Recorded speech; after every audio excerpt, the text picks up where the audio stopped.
오늘은 승천과 재림에 대한 말씀을 하고 있는데 예수님이 부활하시고 난 다음에 첫 번째 어디에 나타나셨다고 말씀하셨죠? 요한복음 20장 1절에서 9절에 막달라 마리아에게 나타나시고, 그 다음에 두 번째는 요한복음 20장 13절로 이하에 모여있는 제자들에게 나타나셔서 세 가지 말씀을 했다고 했죠. 먼저 너희에게 평강이 있을지어다. 그 다음에 하나님께서 나를 보내신 것 같이 나도 너희들을 세상에 보낸다. 그 다음에 성령을 받으라.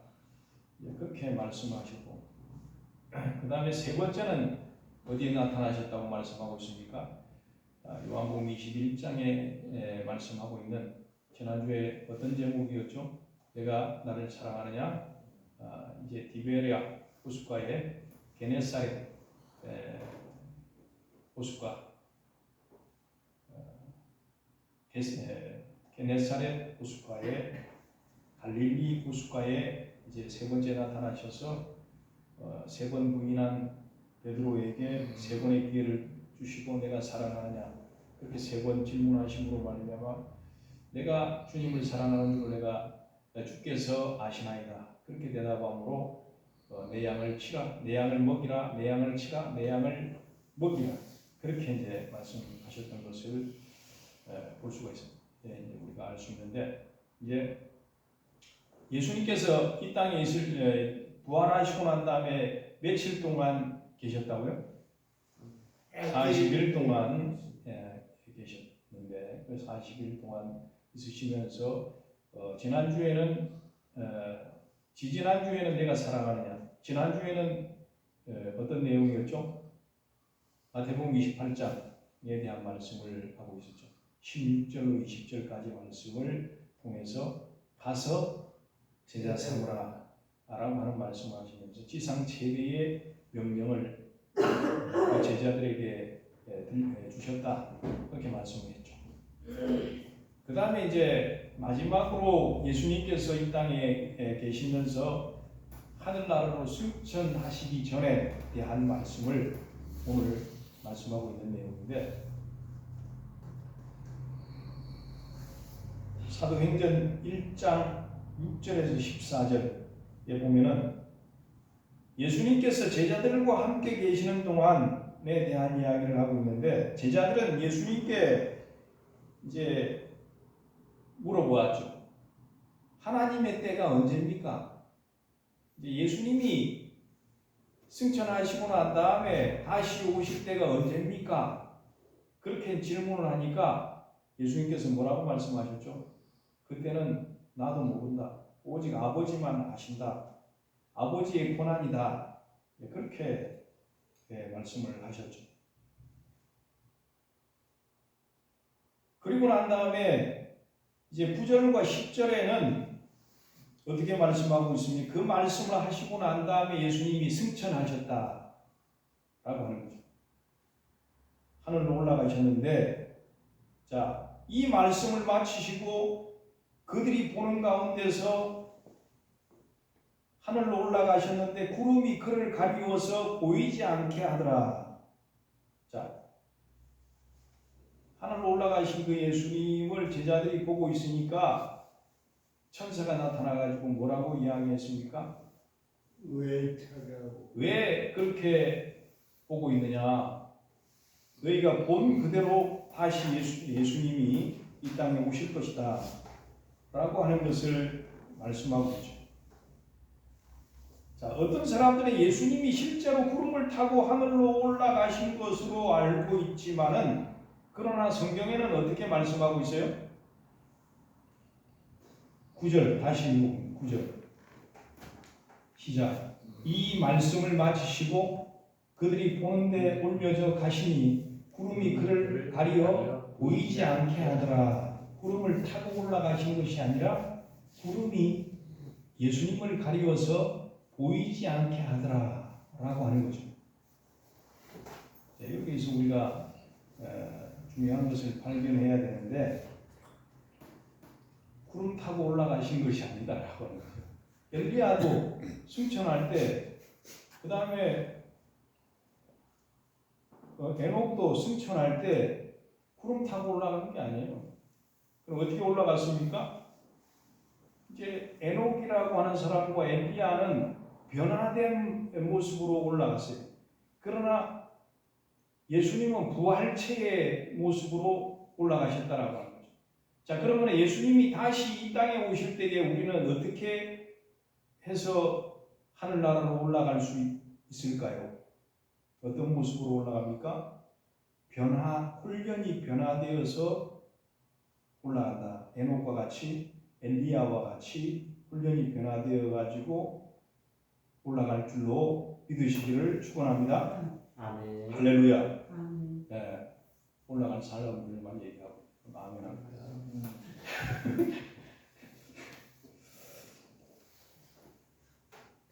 자, 본문은 예수님이 구름을 탄 게 아니라 구름이 오히려 예수님을 가렸다고 이야기를 하고 있죠. 자, 구름이 가렸다라고 하는 것은 예수님의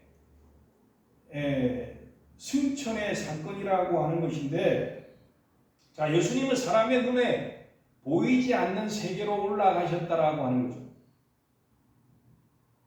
이것이 이제 승천 사건의 본질인데, 이제 승천은 뭐냐? 예수님의 사역, 이 땅에서의 공생의 사역을 이제 마감하고 끝내시고 올라가셨다라고 하는 뜻이에요. 자, 그렇다면 재림은 뭐냐? 재림은 구원의 완성을 이루시기 위해서 우리의 그리스도인들의 구원의 완성을 이루시기 위해 가지고 다시 오시는 날이 바로 재림의 날이다 라고 하는 것을 말씀하고 있는데, 자, 누가복음 24장 1절과 12절의 말씀에 보면은 안식 후 첫날에 새벽에 예수님을 따르던 여자들이 무덤에 가보니까 무덤의 문이 열려 있고 예수님은 보이지 않았어요. 그 여자들이 걱정하고 있을 때에 찬란한 옷을 입은 두 사람이 곁에 나타났다고 했죠. 자, 찬란한 옷은 흰 옷과 같은 의미를 갖고 있는데, 자, 부활의 현장에도 그 천사가 나타나고 지금 오늘 승천할 예수님의 현장에도 그 천사가 나타나서 이야기했다라고 하는 거죠.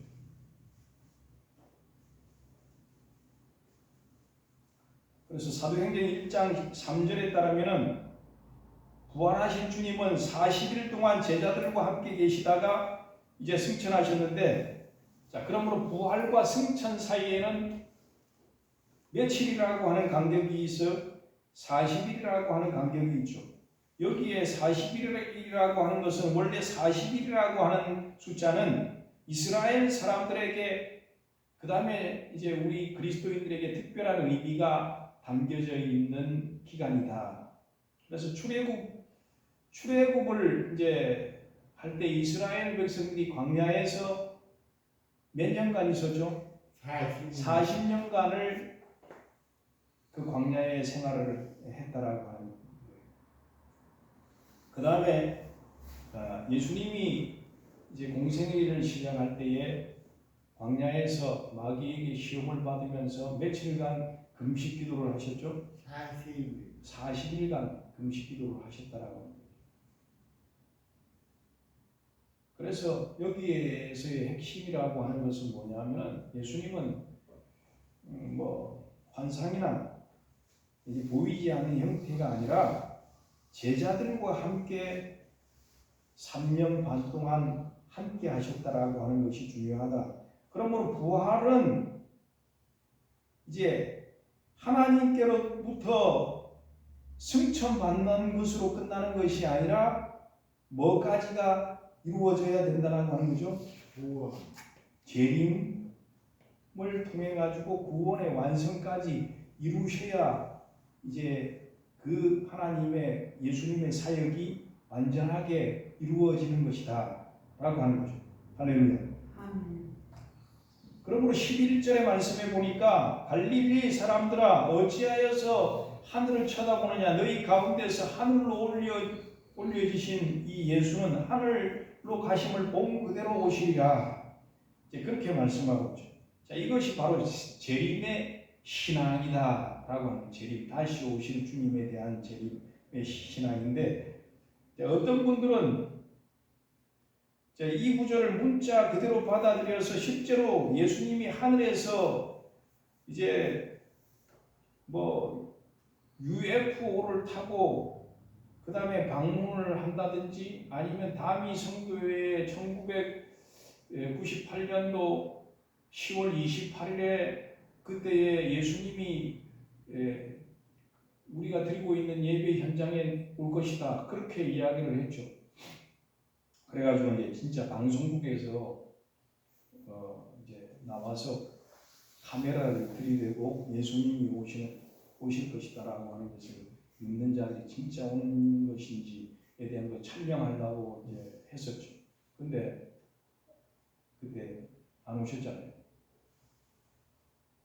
그것은 사입이다, 이단이다. 사입이는 가짜, 겉으로만 이제 똑같은 것 같이 보이지만은 그러나 가짜가 사입인데, 이제 그 사입이라고 하는 것을 확실하게 이제 증명했죠. 그래서 예수님은 언제 오시느냐 그 날짜와 시기는 이제 예수님도 모르고 오직 하나님만 아신다고 말씀하셨고, 그 다음에 어느 장소에 오느냐, 대한민국에 오시느냐, 미국에 오시느냐, 우리가 생각하는 이스라엘에 뭐 오실 가능성이 많다, 그렇게 생각할 수도 있는데, 중국에 오느냐 뭐 그렇게 이야기를 하는 사람들이 많은데, 그것이 아니라 성경에는 어떻게 말씀하고 있습니까? 이제 번개가 치듯이 이제 모든 사람들이 보게 될 것이다 라고 하는 그 말씀을 이제 말씀하고 있다라고 하는 거죠. 이것은 뭡니까? 시간과 공간을 초월하는 방식으로 일어난다 라고 하는 거죠. 왜 그렇습니까? 어떻게 유추할 수 있습니까? 그것은 예수님께서 제자들이 두려워서 떨고 있을 때에 무서워서 예수님이 십자가에서 돌아가시고 이제 돌아가셨으니까 우리는 이제 실패한 사람들이다, 더 이상 우리는 세상으로 갈 수밖에 없는 사람들이라고 생각했을 때에, 그때에 예수님께서 그 제자들이 모인 곳에 문도 안 여시고 나타나셨더라고요. 부활체의 모습으로 나타나셨다라고 하죠. 마찬가지로 예수님께서 다시 오실 때도 부활체의 모습으로 우리들에게 번개가 동에서 서편에 번쩍해서 치듯이 예수님께서 나타나게 되어질 것이다 라고 하는 것을 말씀하고 있죠.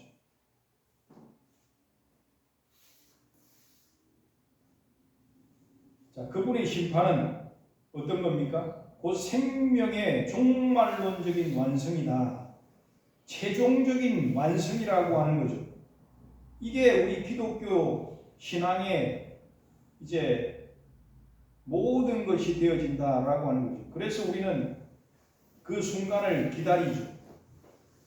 그래서 모든 교단마다, 기독교의 교단들마다 장감성, 장로교, 감리교, 성결교, 오순절마다 뭐가 있어요? 복음이죠.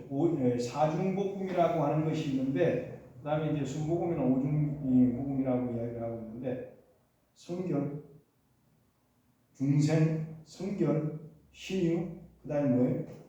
재림에 대한 복음이 바로 이제 완성이다라고 하는 것을 이야기를 하고 있죠. 자, 그때가 되어지면은 우리가 행복하다고 생각했던 모든 기준들이 달라지게 되어진다. 예수님이 오시면은 우리가 행복하다라고 하는 기준이 달라지게 되어진다. 그때가 되면은 가난한 자와 우는 자와 외로운 자가 복되다고 하는 말씀을 실질적으로 경험하게 되어진다라고 하는 거죠. 뭐 안 믿는 사람들은 저 소리가 뜬구름 잡는 소리다, 그렇게 이야기를 할 수가 있죠. 뭔 헛소리를 갖다가 하고 있느냐. 응? 뭐 이 땅에 살다가 죽으면 그만이지 뭔 소리를 하고 있냐, 그렇게 말씀하고 있는데, 그러나 기독교는 역사적인 거잖아요. 여러분들 역사는 믿잖아요. 역사 안 믿어요? 역사 믿어요, 안 믿어요? 이때까지 이제 서대려온 그 인류의 사건들을 다 기록에 의해 가지고 믿고 있잖아요. 그러므로 기독교는 역사적인 종교잖아요. 할렐루야. 할렐루야. 네. 자, 그러므로 이러한 삶, 이러한 생명, 이러한 세계가 바로 예수님께서 이제 부활의 사건을 통해 가지고 이제 승천하시고 재림하심으로 말미암아 이루어질 사건들이다라고 하는 거죠. 그러므로 기독교인들이 바로 이런 거룩한 꿈을 안고 사는 사람들인데, 자, 그런데 지금 여기서 우리의 삶은 이런 거룩한 꿈과는 거리가 멀어 보이는 그런 삶을 살고 있는 경우가 많이 있죠. 왜 이런 이야기를 할 수 있습니까? 생명의 완성, 거룩은 고사하고 우리의 작은 일로 인해 가지고 구차한 우리의 삶을 살 때가 너무나 많이 있다라고 하는 것을 발견할 수밖에 없기 때문에 그렇다고 하는 거죠.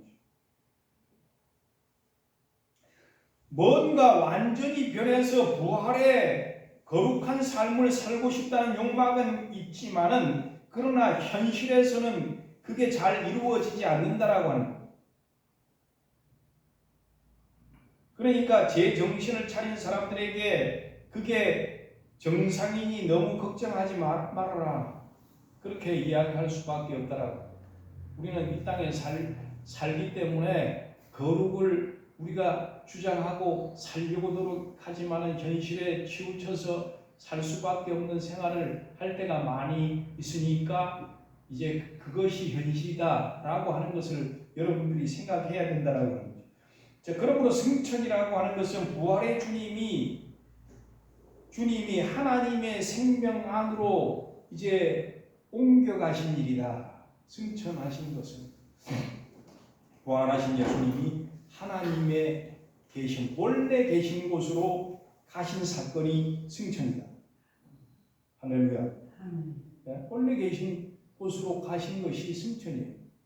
이제 다시 오실, 이 땅에 심판을 위해서 다시 오실 예수님이 재림의 주님으로 완성을, 우리 구원을 이루시기 위해서 오실 예수님이시다 라고 하는 것을 우리가 기억해야 된다 라고 하는 거죠.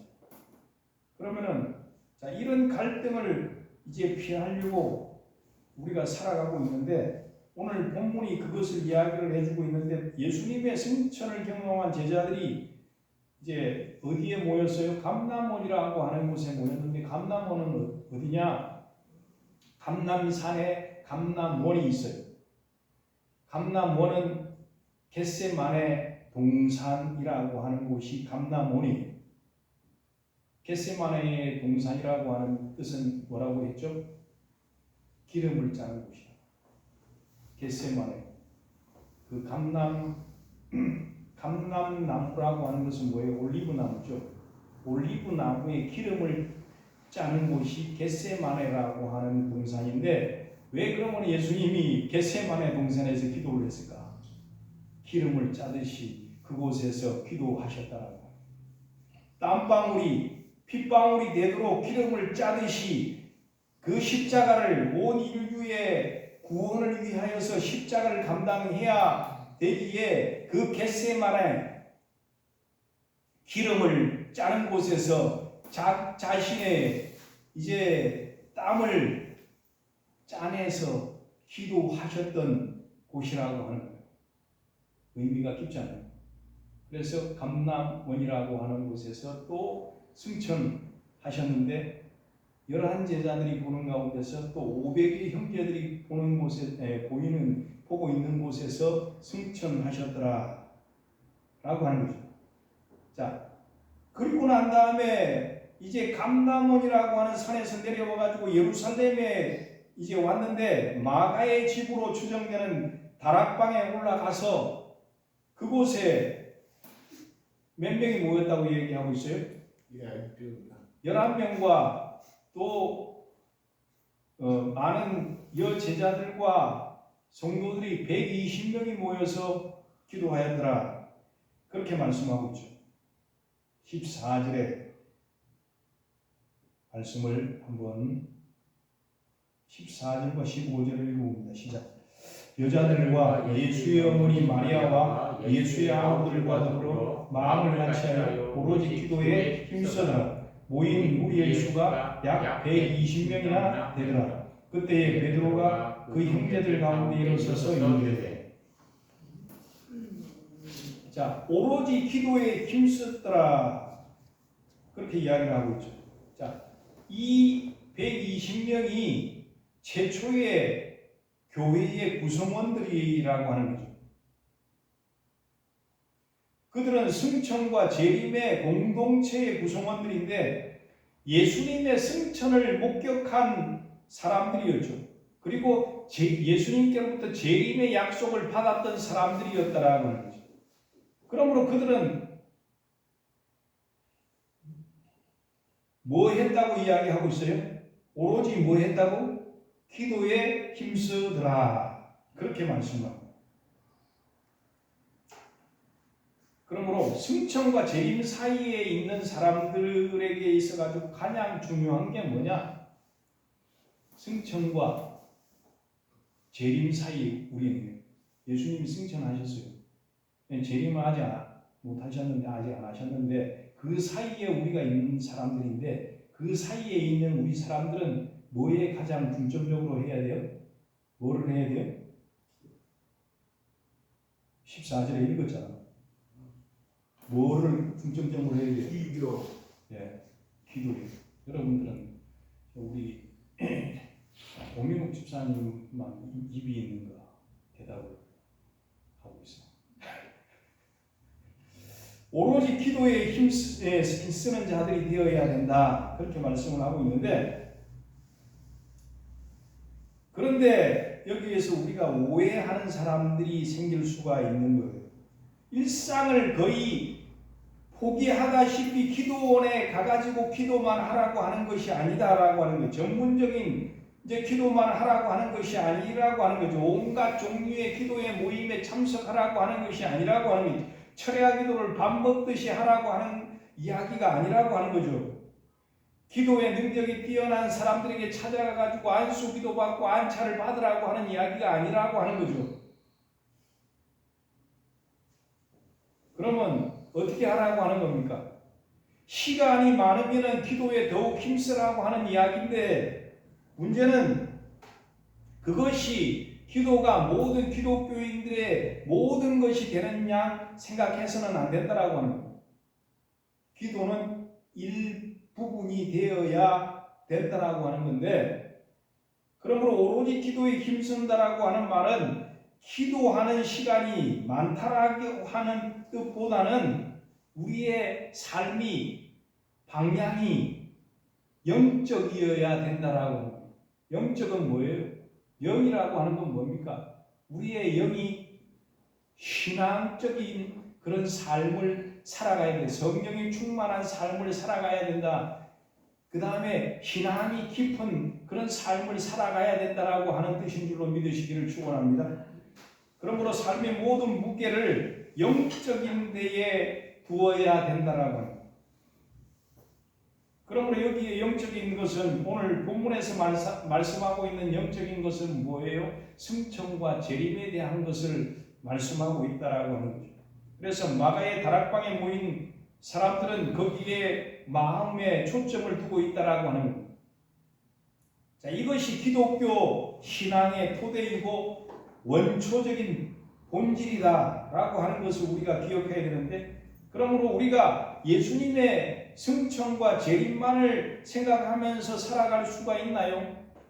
그렇게 되면은 뭐라고 이야기합니까? 믿지 않는 사람들과 믿는 사람들조차 승천과 재림에 대한 것만 치우쳐서 살아가면 광신도다. 광신도다. 그렇게 이야기를 듣게 되어진다라고 하는 거죠. 자, 이 재림이라고 하는 것은 생명의 구원이 완성되어지는 것이 재림입니다. 이제 우리가 그 순간을 기다림으로 말미암아 살아가고 있는데,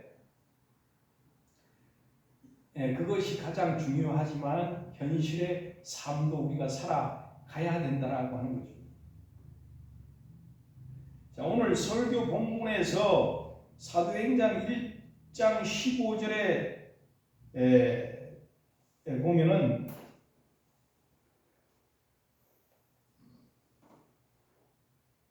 이하에 이제 말씀해 보면은 뭐가 나오냐면은 마가의 다락방에 모였던 사람들의 숫자는 120명이었는데 그들 중에서 베드로가 이야기를 해서 가룟 유다가 죽었으니까 이제 마띠아라고 하는 사람을 제비 뽑아가지고 12제자에 이제 편입을 시키게 되죠. 우리가 이제 생각할 때, 아니 기도하고 있는데 갑자기 이 마띠아라고 하는 사람을 왜 뽑냐, 그렇게 생각할 수 있다.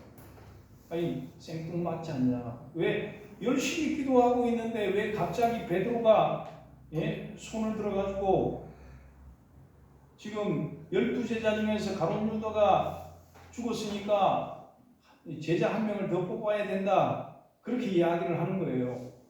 그래서 우리가 생각할 때는 이거는 아닌 것 같은데 우리 더 그냥 기도하고 되지 무슨 사람을 더 제자를 뽑냐, 그렇게 생각할 수 있다라고 하는 거죠.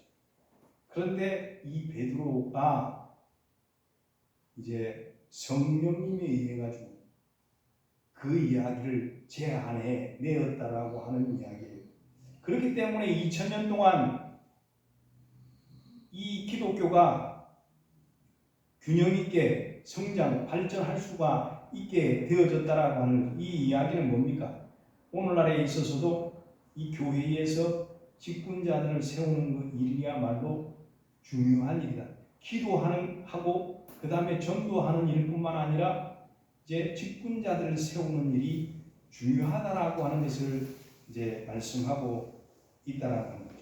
할렐루야. 할렐루야. 그러므로 결론적으로 말씀을 드리면, 자, 우리 주님께서는 부활 후 40일 동안에 이 땅에 계시면서 11제자와 500의 형제들에게 보이는 가운데서 승천하셨다라고. 승천하시기 전에 너희들은 가서 제자 삼고 아버지와 아들과 성령의 이름으로 세례를 주고 내가 내게 분부한 모든 것을 가르쳐 지키게 하라. 세상 끝날까지나 내가 너희들과 함께 하겠다라고 하는 약속의 말씀을 주시고 승천하셨다라고. 그러므로 우리들은 직접적으로 승천을 목격하지는 않았지만 간접적으로 그 승천을 우리가 확실하고 예수님께서 우리들에게 맡겨주신 그 분부의 말씀들을 잘 지키어 행함으로 말미암았습니다. 이제 구원의 완성, 이제 재림이 다시 오실 그 주님을 우리가 소망하며 살아가 지키며 나아가는 저와 여러분들이 되시기를 예수님 이름으로 축원합니다. 축원합니다. 기도하시겠습니다.